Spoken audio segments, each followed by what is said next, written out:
എനിക്കൊന്നും പറയാനില്ല. എന്നാലും സമ്മതിച്ചിരിക്കുന്നടാ, എന്നൊന്ന് തൊഴുതോട്ടെ. എന്നാലും എന്നോട് എങ്ങനെ ഇത് ചെയ്യാൻ തോന്നിയത്?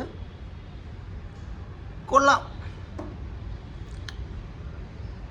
എടാ, എല്ലാവർക്കും ഓരോരോ ഇഷ്ടങ്ങളുണ്ട്, സമ്മതിച്ചു, മനസ്സിലായി. എന്നാലും എന്നാലിത് ഞാൻ സ്വപ്നത്തിൽ പോലും വിചാരിച്ചില്ല. ഇത് സ്വപ്നമെങ്ങാനും ആണോ? എനിക്കറിയാൻ പാടില്ല. കൊള്ളാടാ മോനെ, ഐ എം സ്പീച്ച്ലെസ്. എനിക്കൊന്നും പറയാനില്ല.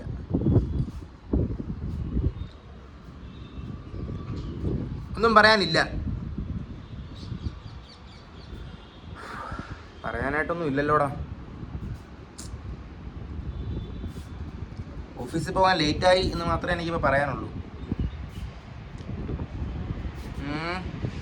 കൊള്ളാം. ഒരു മുട്ട പുഴുങ്ങാൻ വേണ്ട സമയം എക്സാക്റ്റ് എത്രയാണെന്ന് പറയാമോ? ഈ മുട്ട ഞാൻ രണ്ടാമത്തെ പ്രാവശ്യമാണ് പുഴുങ്ങാനിട്ടത്. ഇത് കോഴിയുടെ മുട്ട തന്നെയാണോ എന്ന് എനിക്കൊരു സംശയമുണ്ട്. ആദ്യത്തെ പ്രാവശ്യം 2 മുട്ട ഞാനിട്ട് പുഴുങ്ങിയായിരുന്നു.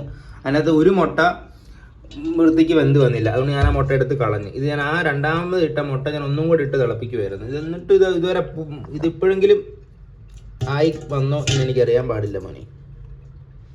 മോനെ ഫൈനലി 13 മിനിറ്റ് തിളപ്പിച്ചു. അപ്പം ശരിയാക്കിയിട്ടിട്ടുണ്ട്.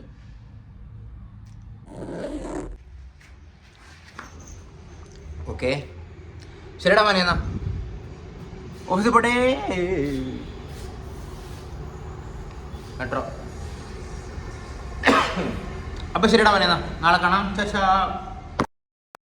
കഥ കടയ്ക്കാൻ മറന്നു മോനെ, സോറി.